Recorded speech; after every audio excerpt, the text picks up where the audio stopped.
한 언론에요. 외면해서는 안 될 이야기 청년 자살이란 제목으로 소개된 칼럼의 내용입니다.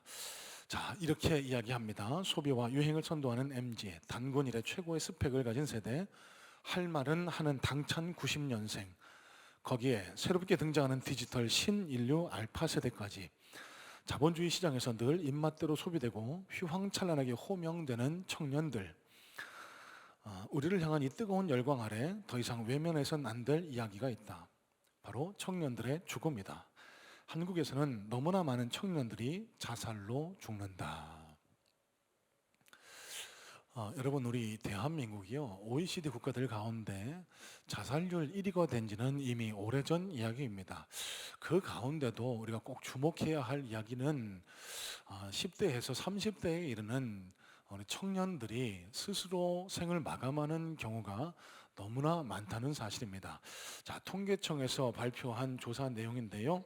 2021년 사망 원인 통계에 따르면요, 한국의 10대부터 30대까지의 사망 원인 중에 가장 높은 것이 바로 자살이라고 합니다. 자, 여러분, 이게 뭘 뜻하는 줄 아시겠죠? 10대부터 30대까지 이르는 청년들 가운데 사고사, 질병사가 아니라 이들의 목숨을 앗아가는 가장 큰 요인이 바로 스스로 목숨을 끊는다는 겁니다. 왜 그럴까요? 그만큼 스트레스, 그만큼 우울감, 그만큼 박탈감, 그만큼 삶이 막막하다라는 이야기 아니겠습니까?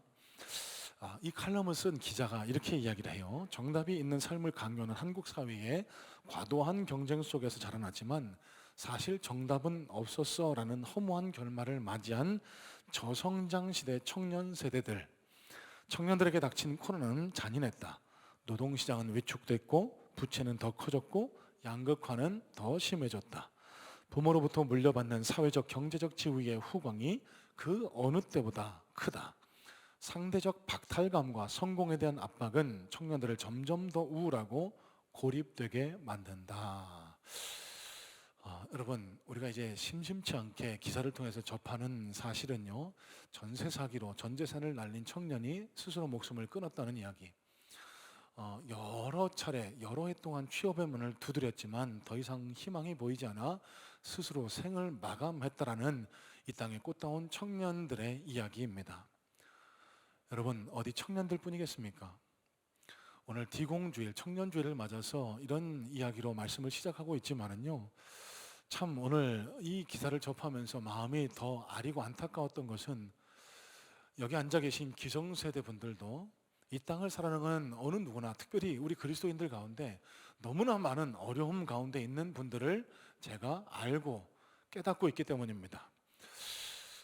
질병의 문제, 갑자기 찾아온 가정의 문제, 경제의 문제, 앞날에 대한 고통 때문에 실제로는 그렇게 하지 못하지만 속으로 눈물을 삼키면서 이제 그만했으면 좋겠다라고 정말 어려운 나날들을 살아가고 계신 우리 성도님들을 볼 때요, 마음이 참 아리고 안타까워지는 것을 금할 수 없습니다. 자, 여러분, 오늘은 우리 청년들, 디공의 청년들과 어려운 환경 가운데를 살아가는 이 땅의 그리스도인인 저와 여러분들에게 하나님이 전달하기를 원하시는 위로와 소망의 메시지를 함께 나누려고 합니다. 여러분, 오늘 말씀의 제목이요, 빈 그릇의 기적입니다. 텅 비어있는 그릇. 그래서 앞날도 보이지 않고 더 이상 소망도 보이지 않는 것 같은 이 땅의 청년들과 저와 여러분들에게 하나님은 어떤 소망의 말씀을 전달하기를 원하실지 말씀을 함께 살펴보면서 은혜를 나누어 나가기를 소망합니다. 자, 먼저 1절 말씀 다시 한번 살펴봅니다. 1절입니다. 선지자의 제자들의 아내 중에 한 여인이 엘리사에게 부르짖어 이르되 당신의 종 나의 남편이 이미 죽었는데 당신의 종이 여호와를 경유한 줄은 당신이 아시는 바니이다. 이제 빚준 사람이 와서 나의 두 아이를 데려가 그의 종을 삼고자 하나이다 하니. 자, 여러분, 때는 여호사밧이 남유다를 다스리고요, 아합 왕의 아들인 여호람이 북이스라엘을 통치하고 있을 때입니다. 엘리야의 제자 엘리사가 북이스라엘에서 활동하고 있을 당시에 한 신학생입니다. 목사 후보생입니다. 이 생도 하나가 일찍 세상을 떠난 겁니다. 가정을 꾸려서 아내와 두 아들을 남겨두고 먼저 하나님 곁으로 떠나갔는데요, 설상가상입니다. 형편이 어려웠던지 빚을 많이 졌습니다. 빚진 사람이 더 이상 빚을 갚을 수 없는 형편인 것을 알고 그 집에 있는 어린 아이들을 데리고 가서 노예 삼아서 빚 대신 이 아이들을 데려가겠다라고 한 겁니다. 이 절체절명의 상황, 너무나 어려운 상황, 도저히 어떻게 해볼 수 없을 것 같은 상황 앞에서 이 신학생 후보, 그러니까 이 신학생의 아내가, 남편을 잃은 아내가 엘리사에게 찾아와서 자신의 처지를 내어놓고 한탄하는 겁니다. 이런 겁니다. 목사님, 제 남편이 죽었습니다. 그런데 목사님 한번 생각해 보세요. 내 남편이 얼마나 하나님을 사랑하는지 우리 목사님도 아시잖아요. 그런데 하나님이 이런 분이십니까? 우리 남편이 하나님을 얼마나 사랑하는지, 하나님께 얼마나 충성됐는지 목사님도 아시잖아요. 그런데 어떻게 이렇게 하나님 이 남편을 먼저 데리고 가십니까? 빚만 잔뜩 남았습니다. 이 빚진 사람이 이제 아이들까지 데려가서 이 아이들을 노예 총을 삼으려고 합니다. 어떻게 하면 좋겠습니까? 이런 울부짖음으로 지금 엘리사 앞에 나왔던 거예요. 자, 여러분, 앞서도 언론 기사를 통해서 나누었지만 산 넘어 산, 결혼, 취업, 자산, 여러 가지 첩첩산중 문제를 눈앞에 두고 살아가는 이 땅의 청년들의 모습이 오늘 이 신학생의 아내가 마주하고 있는 현실과 크게 다르지 않다라고 하면 저 과장하고 있는 걸까요? 이 땅의 청년들이 가장 고민하는 문제가 뭐냐라고 제가 청년 담당 목사님에게 물어봤습니다. 그랬더니 이런 답을 하더라고요. 미래, 자산, 취업, 결혼 등이 우리 청년들이 가장 고민하는 문제입니다. 취업의 문이 좁아집니다. 노동시장이 갈수록 좁아집니다. 그래서 열심히 준비를 하고 이제 취업만 하면 이제 고생 끝 행복 시작일 것 같지만 그렇지가 않다라는 거예요. 실제로 결혼도 하고 가정을 꾸리려면 어느 정도 자산도 있어야 되는데 그 자산을 만들 기회가 없어서 코인, 주식에 투자하다가 자칫 삐끗 잘못해서 그 인생을 망치는, 그리고 또 전세 사기로 인해서 자기의 전 재산을 날리고 한탄하는 이 땅의 청년들이 너무나 많다는 거예요. 자, 여러분, 요새 새롭게 등장하는 용어 가운데 엔잡러라는 용어가 있습니다. 자, 아시는 분은 아시라고 믿습니다. 엔잡러는요, 우리 이 땅의 청년들이 직장 하나로는 생계를 이어갈 수 없어서 여러 가지 직업을 병행한다라고 해서 붙여진 이름이 엔잡러. 또 새로운 신조어입니다. 긱워커라는 용어가 지금 많이 통용되고 있는데, 긱워커는요, 예전에는 안 그랬습니다. 한 직장 들어가면 평생 그 직장에 몸을 담고 자아실현도 하고 생계도 꾸렸지만 요새는 그렇지가 못하다는 겁니다. 긱워커라는 단어는요, 단기 계약직, 그러니까 짧은 계약으로 인한 노동시장에 잠깐 들어갔다가 또 다른 데로 옮기고 또 다른 데로 옮기고 프로젝트성 단기 일자리를 전전하는 이 땅의 청년들의 모습, 그 용어가 바로 긱워커라는 겁니다. 그만큼 터프하고 어려운 시대를 살아가고 있다는 얘기겠죠. 여러분, 오늘 본문에 남편은 죽고 빚만 잔뜩 남아있고 앞길은 보이지 않고 설상가상 두 아이를 빚쟁이가 데려간다라고 하는 이 절체절명의 상황에 놓여있는 이 여인과 이 땅의 청년들, 그리고 여러 가지 삶의 문제 앞에 눌림이 있는 이 땅의 그리스도인들의 모습이 오늘 본문의 이 여인과 겹쳐 보인다라고 하면 과정일까요? 자, 여러분, 그런데 이 여인이 이 난관을 어떻게 돌파해 나가는지를 보십시오. 첫 번째입니다. 자, 여러분, 이 여인이 왜 엘리사에게 나왔는지를 제일 먼저 우리는 생각해 볼 수 있어야 합니다. 자, 여러분, 한번 생각해 보세요. 남편이 죽었습니다. 두 아들을 뺏길 판입니다. 이 엘리사라는 선지자, 목사님 앞에 나와서 자기 어려운 문제를 내어놓고 있습니다. 여러분, 왜 왔을까요? 왜 엘리사 앞에 와서 자신의 처지를, 자신의 고충을 이야기하고 있을까요? 원망 불평을 위해서? 목사님 책임져요, 책임져. 하나님 믿으면 잘 될 줄 아는데 이게 뭡니까? 이래도 하나님 살아있는 겁니까? 이러고 있는 겁니까? 아니에요. 본문을 잘 살펴보세요. 이 신학생의 아내는 원망 불평, 자신을 신세를 한탄하려고 지금 엘리사를 찾아온 게 아닙니다. 살아계신 하나님을 믿는데 비록 지금 왜 내가 이런 어려움을 당해야 되는지 나는 이해도 못하겠고 어떻게 이 상황을 이겨나가야 될지 해답도 보이지 않고 앞길도 보이지 않지만 내가 경험한 하나님을 내가 부정할 수가 없기 때문에 살아계신 하나님이 내 곁에 계시다는 걸 나는 믿고 있는데 왜 하나님 침묵하고 계시는지, 나는 어떻게 해야 되는지 자신의 문제를 놓고 하나님 앞에 매달리기 위해서 하나님의 사람 엘리사를 찾아왔던 거예요. 여러분, 여기서부터 문제 해결이 시작됩니다. 잘 들으세요. 여러분, 아무리 상황이 어렵고 답답하더라도 자기 문제에만 천착 골몰해서 원망 불평을 털어놓는 것은 문제 해결에 아무런 도움이 안 됩니다. 왜 나는 이 모양이지?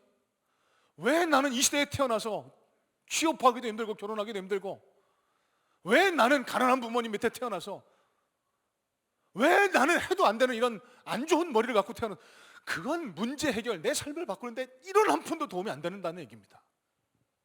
오늘 본문에 신학생의 아내가 보여준 태도는 뭐죠? 문제를 들고 하나님께 매달리는 겁니다. 하나님 앞에 나온 겁니다. 나를 사랑하시는 하나님이 왜 나에게 이런 시련, 이런 고통, 이런 아픔을 주시는지 나는 이해도 못하겠고 도저히 감당도 못하겠지만, 그래도 나를 사랑하시는 하나님이 살아서 지금 내 안에 내 곁에 계시니까, 하나님이 나를 선하고 아름다운 길로 인도하신다고 약속해 주셨으니까 그 약속의 말씀을 붙들고 주님 앞에 나와 내 문제를 주님 앞에, 하나님 앞에 내어놓는 겁니다. 하나님, 내가 이렇게 어렵고 고통스러운데 내가 내 문제만 바라보지 않고 능력의 하나님만을 바라보기를 원합니다. 산을 옮기시는 하나님, 메마른 강에 물을 흐르게 하시는 하나님, 사막이 강이 되게 하시는 하나님께서 내 삶 속에도 역사하셔서 내 삶이 역전되는 은혜가 내 삶 속에서 드러나게 될 줄로 믿습니다. 여러분, 오늘 신학생의 아내가 가졌던 태도는 바로 이 태도라는 겁니다. 어렵고 힘든 문제를 눈앞에 두고 계신 분들에게 가장 필요한 태도가 바로 이 믿음의 태도입니다. 자신의 문제만 바라보고 원망 불평하지 마시고요, 나를 선하고 아름다운 길, 승리의 길로 이끌기를 원하시는 그 하나님께 매달려 우리 아픔을 그 하나님께 내어 맡길 수 있는 그런 믿음의 능력자들 다 되시기를 주님의 이름으로 축복합니다. 자, 여러분, 이사야서 41장 17절에 이런 말씀이 기록됩니다. 가련하고 가난한 자가 물을 구하되 물이 없어서 갈증으로 그들의 혀가 마를 때에 나 여호와가 그들에게 응답하겠고 나 이스라엘의 하나님이 그들을 버리지 아니할 것이라. 여러분, 성경의 말씀을 쥐어짜면은요, 하나님이 우리를 사랑하셔서 독생자 아들 예수 그리스도를 십자가에 죽이시기까지 내어주었다는 사실 아닙니까? 그러면 이 말씀을 다시 한번 쥐어짜 보겠습니다. 성경의 핵심은요, 하나님께서 모든 걸 다 포기하실 만큼 이 땅에 하늘나라 백성인, 하나님의 백성인 저와 여러분을 사랑하신다는 이야기입니다. 그래서 하나님은요, 우리가 어떤 고난 가운데 있더라도 우리를 모른 척 내버려 두시지 않으십니다. 그 하나님을 신뢰하는 것, 그 하나님께 내 문제를 내어 맡기는 것, 여러분, 이게 믿음이라는 거예요. 히브리서 11장 1절 말씀에 이런 말씀이 기록됩니다. 믿음은 바라는 것들의 실상이요 보이지 않는 것들의 증거니. 자, 여러분, 믿음. 목사님, 뭐 지금 앞길도 보이지 않고 문제 해결을 위해서 아무것도 도움 안 되는데 그냥 하나님 앞에 나와 기도만 한다고 뭐가 해결됩니까? 네. 믿음은요, 여러분, 쌉스럽게 그냥 허무한 것이 아닙니다. 눈에 보이지 않는 어떤 허구의 것이 아닙니다. 믿음은 구체적이고 실제적인 것이라고 성경이 우리에게 증언해주고 있거든요. 자, 히브리서 11장에 믿음이 과연 무엇인지를 하나님이 우리에게 구체적으로 보여주고 계세요.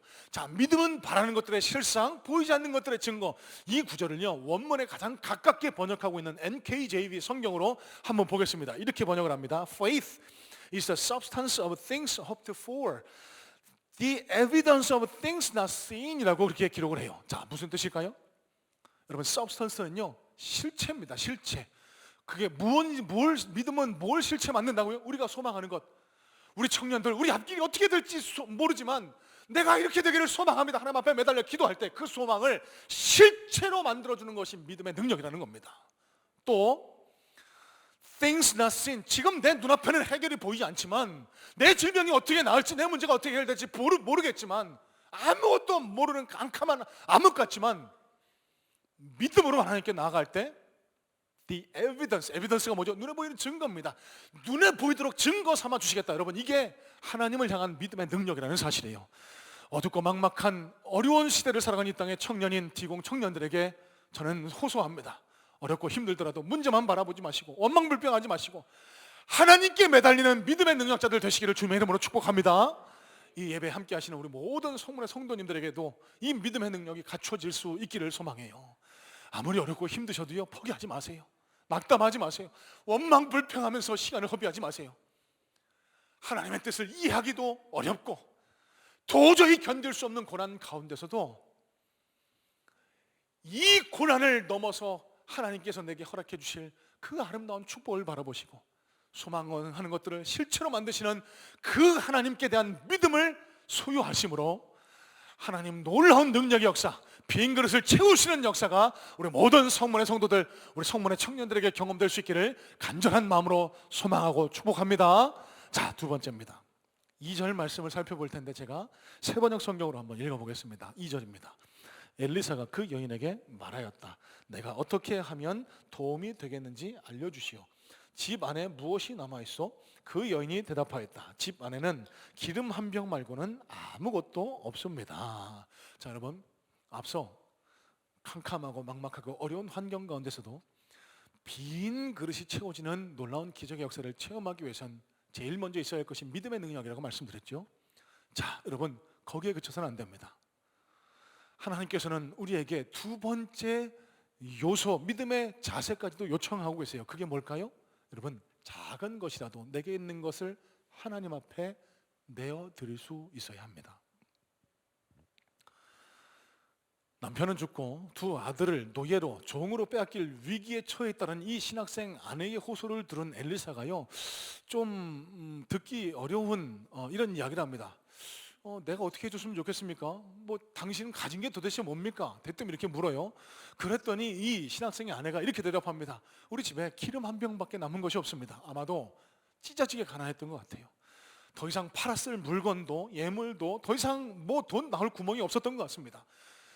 내 아들과 함께 떡을 구워 먹는 이 기름 한 병, 요금 남아있는 기름 한 병이 우리 가진 것 전부입니다.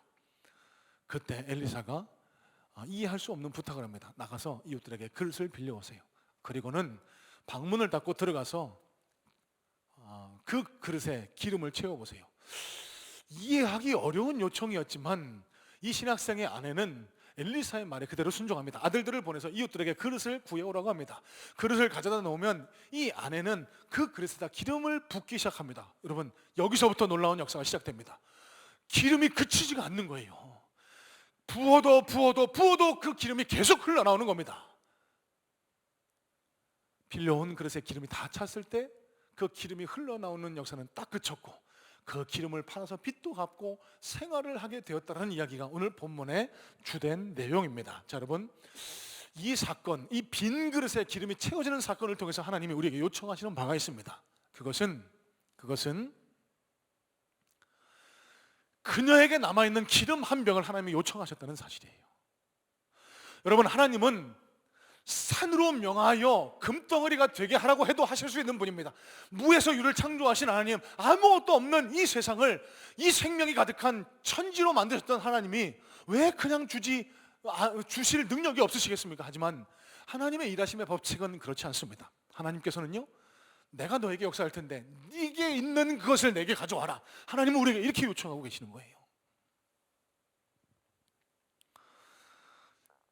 여러분, 하나님께서는요, 작은 것을 믿음으로 순종하고 가져왔을 때 그 작은 것 위에 하나님의 놀라운 능력의 역사를 부으셔서 큰 기적을 만드셨다는 사실을 성경을 통해서 보게 됩니다. 다윗의 물맷돌이 바로 그 증거고요, 성경의 가장 대표적인 증거가 바로 사복음서에 공통적으로 기록되어 있는 오병이어 사건입니다. 빈들에서 말씀을 전하시던 예수님이 날이 어두워져서 사람들이 배고파지니까 제자들이 묻습니다. 이 사람들을 어떻게 먹일까요? 너희들이 먹을 걸 줘라. 아니 선생님, 이 사람들을 2만 명이나 되는 사람들을 먹이려면은요 한 4천만 원 5천만 원 있어도 지금 못 구해요. 그때 딱 한 제자 안드레가 그 군중 속을 헤치고 들어가서 한 소년에게 있었던 오병이어 보리떡 5개와 물고기 2마리를 가지고 주님 앞에 나옵니다. 예수님이 그 보리떡 5개와 물고기 2마리의 축사 안수하시고 기도하신 후에 나누어 줬을 때 그 2만여 명의 사람들이 다 먹고 12광주리가 남았다는 사실이 성경에 똑똑히 전해지지 않습니까? 자, 여러분, 제가 양육 훈련을 하는 분들에게 늘 이 말씀을 함께 나눕니다. 여러분, 한번 상상해 보세요. 2만 명이 모여 있습니다. 그런데 이 2만 명 가운데 딱 한 사람, 이 소년만 먹을 걸 가지고 있었을까요? 아니요, 그건 말도 안 됩니다. 다 자기 각자 먹을 걸 갖고 있었을 겁니다. 이거마저 내놓으면 나는 배고파서 어떻게 해요? 이거 나눠 먹으면 내 요기도 안 돼. 그래서 다 숨기고 있었던 거예요. 예수님께서 어떻게 하실지 믿음이 없는 거로 자기 살 길 각자 도생하고 있었던 겁니다. 어린아이야 믿음 같아지라라고 말씀하신 예수님 말씀처럼 주님께 대한 믿음으로 순종했던 그 소년, 보리떡 5개와 물고기 2마리. 여러분, 이 물고기는요, 여러분이 상상하시는 것처럼 큰 고등어, 참치 이런 거 아닙니다. 이 딱딱하고 푸석한 보리떡을 넘길 수 있게 도와주는 젓갈, 요만한 생선 토막이라고 생각하시면 정확합니다. 여러분, 이 소년이 작은 것을 가지고 나왔습니다. 그 소년의 믿음에 하나님의 능력 역사가 얹어졌고, 그럴 때 이 2만 명이 먹고 12왕들가 남는 놀라운 풍족한 역사가 벌어질 수 있었다는 사실. 여러분, 하나님이 저와 여러분들에게도 이 요청을 하고 계세요. 내게 있는 걸 내게 다오. 내가 너에게 풍성히 쏟아부어 줄 테니 너한테 있는 건 내게 다오. 여러분, 제가 드리는 말씀을 오해하셔서는 안 됩니다. 여러분 전 재산을 팔아서 교회 헌금하세요. 대출 받아서도 헌금하세요.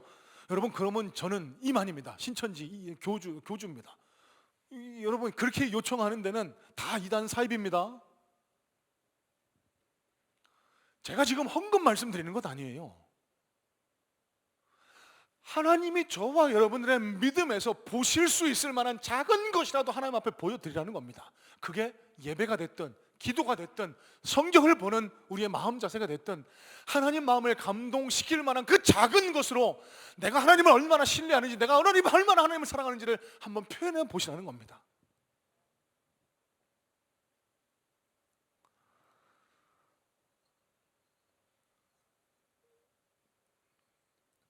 아침 시간이지만 제가 수학 공식 한 가지를 소개할까 합니다. 어려운 공식은 아닌데요.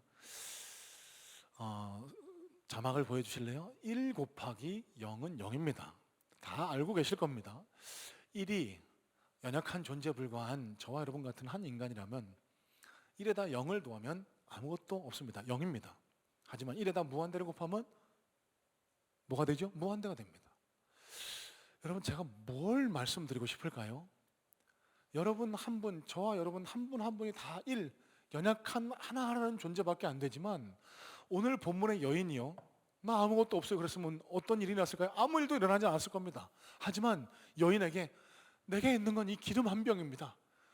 작은 것 하나, 내게 있는 작은 것 하나를 하나님 앞에 드렸더니 하나님 능력 역사, 무한대 하나님 역사가 곱해져서 그 기름병이 부어도 채워지는 하나님의 능력 역사가 일어날 수 있었다는 거예요. 자, 여러분, 하나님이 오늘 저와 여러분에게 요청하시는 바는 명확합니다.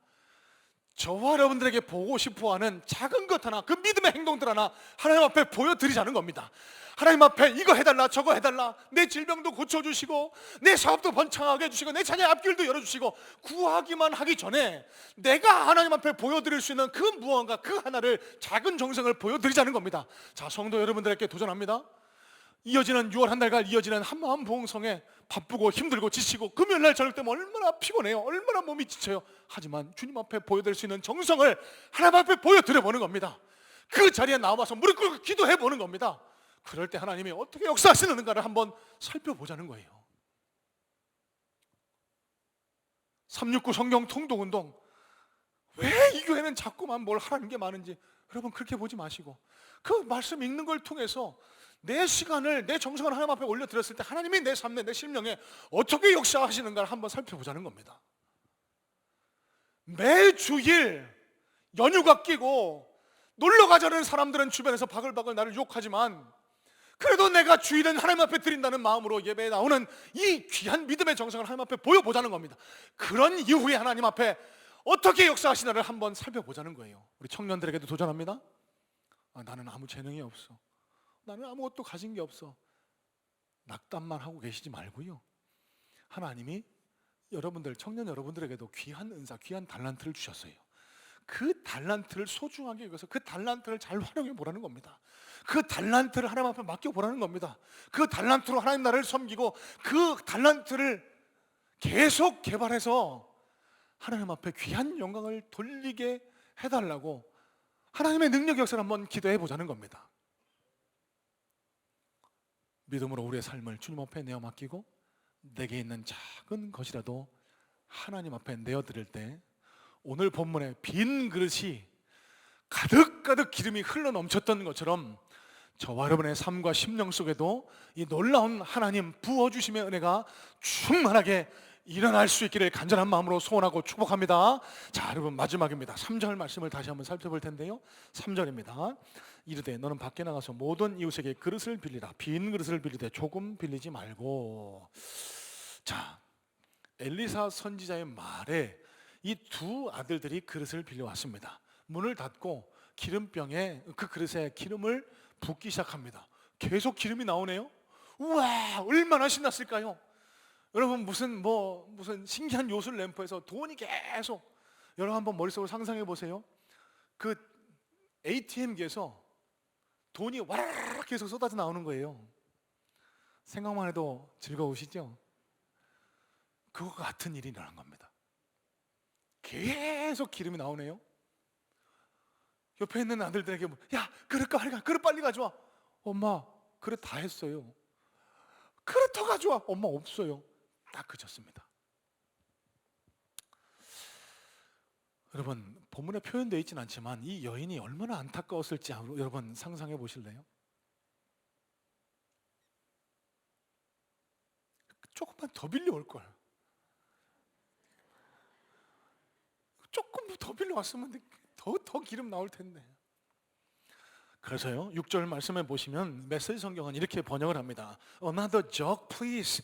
제발, 야, 빨리 좀 다른 그릇 좀 갖고 와, 좀 빨리. 이게 여인의 외침이었던 거예요. 여러분, 우리가 마지막으로 살펴볼 오늘 말씀의 포인트는요, 하나님은 준비된 그릇에 채우신다는 사실입니다. 하나님은요, 빌려온 그릇만큼 기름을 채워주셨다는 사실이에요.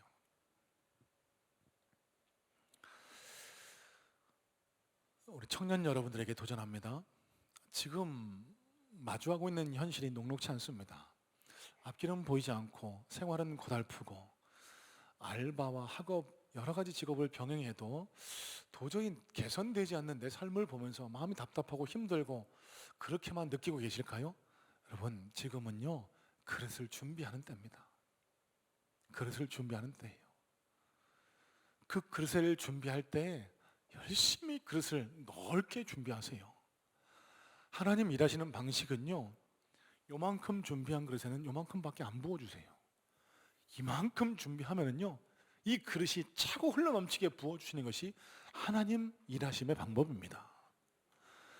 그래서 우리가 청년의 때에 비록 고달프고 힘들고 어렵지만 내 그릇의 지경을 넓히는데 더 힘쓰고 애쓰면은요, 정확한 하나님의 때에, 하나님 역사의 때에 기름이 흘러부어 넘쳐지는 역사가 일어나게 된다는 사실이에요. 자, 여러분, 이 자리에 함께 예배하는 모든 분들에게도 도전합니다. 여러분들도 소망하는 게 있으실까요? 하나님의 역사를 간구하실까요? 질병이 낫기를 원하십니까? 물질의 축복을 원하고 계세요? 앞날의 축복을 원하시고 자녀의 축복을 원하십니까? 여러분, 그만큼 믿음의 그릇을 넓게 크게 벌려 준비하시기를 주님의 이름으로 축복합니다. 믿음의 그릇을 넓고 크게 준비했을 때 그 하나님의 부으시는 은혜를 마음껏 쏟아부을 수 있는 거예요. 자, 하나님께서 오늘을 살아가는 이 땅 청년인 디공 청년들에게, 그리고 이 예배에 참여한 우리 성도님들에게 이렇게 말씀하십니다. 하나님의 사람 엘리사의 입을 통해서 그릇을 빌려와라. 빌려오되 조금 빌리지 말아라. 영어 성경인 메시지 성경의 번역입니다. Not just a few, all you can get. 네 믿음의 분량을 요만큼으로 그냥 한정하지 말고 네가 할 수 있는 한 최대한 네 그릇을 한번 준비해봐라. 내가 그 그릇에 은혜를 쏟아부어 줄게. 여호수아서 14장 12절에 이런 말씀이 기록돼요. 그날에 여호와께서 말씀하신 이 산지를 지금 내게 주소서. 당신도 그날에 들으셨거니와 그곳에는 아낙 사람이 있고 그 성읍들은 크고 견고할지라도 여호와께서 나와 함께 하시면 내가 여호와께서 말씀하신 대로 그들을 쫓아내리이다 하니. 자, 여러분, 이 CCM 찬양 다 아시죠? 이 산지를 내게 주소서. 이 찬양의 원문 컨텍스트입니다.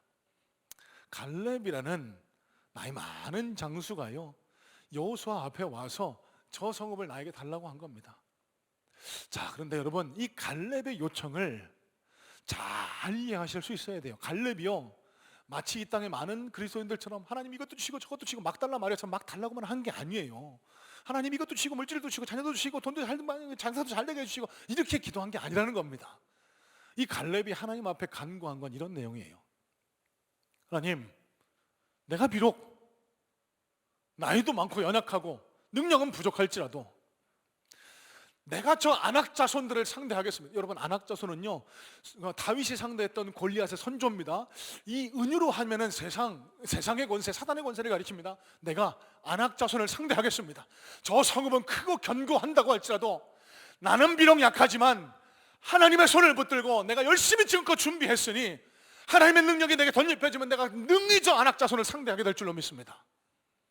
하나님, 그러니 내가 담대히 이 싸움을 싸워나가게 도와주세요. 이게 갈렙의 기도요, 갈렙의 요청이었다는 사실이에요. 저는 우리 성문의 청년들에게 이런 믿음이 생겨나기를 원합니다. 무조건 기도만 하면 하나님이 다 이루어주실 것이다. 그건 잘못된 복음이에요. 그건 잘못된 믿음입니다. 하나님, 내가 저 안악자손과 같은 저 세상을, 죄악을 상대해야 될 텐데 제가 최선을 다해서 오늘을 준비해 살아나가겠습니다. 제 믿음의 그릇을 벌려나가겠습니다. 크게 넓혀나가겠습니다. 하나님, 그러니 저와 함께 하셔서 저 크고 강한 저 사단의 권세를 무너뜨릴 수 있도록 저에게 힘도 주시고 능력도 주시고 제 그릇에 은혜의 기름을, 능력의 기름을, 역사의 기름을 부어주옵소서. 여러분, 이게 갈렙의 외침이었고 이게 우리 청년들의 외침, 우리 성문의 성도들의 외침이 되어야 할 줄로 믿습니다. 여러분, 건강의 복을 원하세요? 믿음의 분량을 넓히시기 바랍니다. 물질의 복 받기를 원하십니까? 하나님께서 물질의 복을 주실 수 있도록 우리 믿음의 분량, 우리 마음의 분량, 우리 그릇의 분량을 넓혀 놓으셔야 돼요. 앞길의 축복을 원하세요? 청년 여러분, 하나님이 마음껏 축복하실 수 있도록 지금 청년의 때에 내 그릇을 크게 준비할 수 있는 그런 믿음의 분투가 우리에게 필요하다는 사실입니다. 그리고 말씀을 이렇게 정리하겠습니다. 한 목사님이 경험한 이야기인데요, 이 목사님이 야생 꿩을 사육하는 한 농장을 방문하셨답니다. 여러분, 예전에 꿩 잡아보신 분들은 아실 거예요. 꿩이요, 굉장히 겁이 많습니다. 그래서 사람 인기척만 놔도요 금방 푸삭 하고 날아가는 것이 이 야생 꿩의 습성인데요, 신기한 게 이 농장 주인이 분명히 얘기합니다. 이게 길들여진 거 아니, 사육한 거 아니라고, 야생이라고. 그런데 이 꿩들이요 날아가지도 않고 조용히 모이만 먹고 있는 거예요. 날짐승들을 키우려면 위에 날아가지 못하게 높은데 망을 씌워놓고 그렇게 키워야 할 때 망도 없고요, 이 허리 높이에 울타리만, 낮은 울타리만 있더라는 겁니다. 너무 신기했던 이 목사님이 이 농장 주인에게 물었습니다. 아니, 어떻게 이 야생 꿩이라면서 이 사람도 안 무서워하고 날아갈 생각도 안 하고 이렇게 조용히 먹이만 먹고 어떻게 이럴 수 있습니까? 그랬더니 이 농장 주인이 저 꿩 대가리를 한번 잘 보시라고. 죄송합니다, 꿩 머리, 꿩 머리에 조그마한 게 있는데 가만히 보니까 선캡, 꿩 머리가 요만합니다. 그 머리 이렇게 뭔가 이렇게 씌워져 있는 거예요. 이게 뭐냐고 했더니 꿩은요 겁이 많아서 눈에 보이지 않으면 날지 않는다라고 합니다. 이 농장 주인이 꿩 대가리 위에 조그만 선캡을 씌워놨더니요, 자기에게는 하늘이 없는 줄 알고 날아갈 생각조차 안 하고 그 울타리에서 먹이만 먹고 있더라는 겁니다. 여러분, 전능하신 하나님을 믿고 따르고 섬기는 그리스도인인 저와 여러분에게는 이런 선캡 따위는 있어서는 안 될 줄로 믿습니다.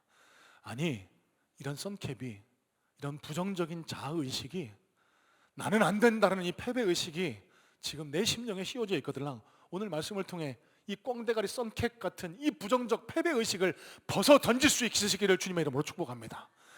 이 선캡을 벗어 던지시고 능력이 하나님 손을 붙들고 마음껏 창공을 날아오르는 그런 우리 성문의 디공 청년들, 우리 성문의 성도님들 되시기를 주님의 이름으로 축복해요.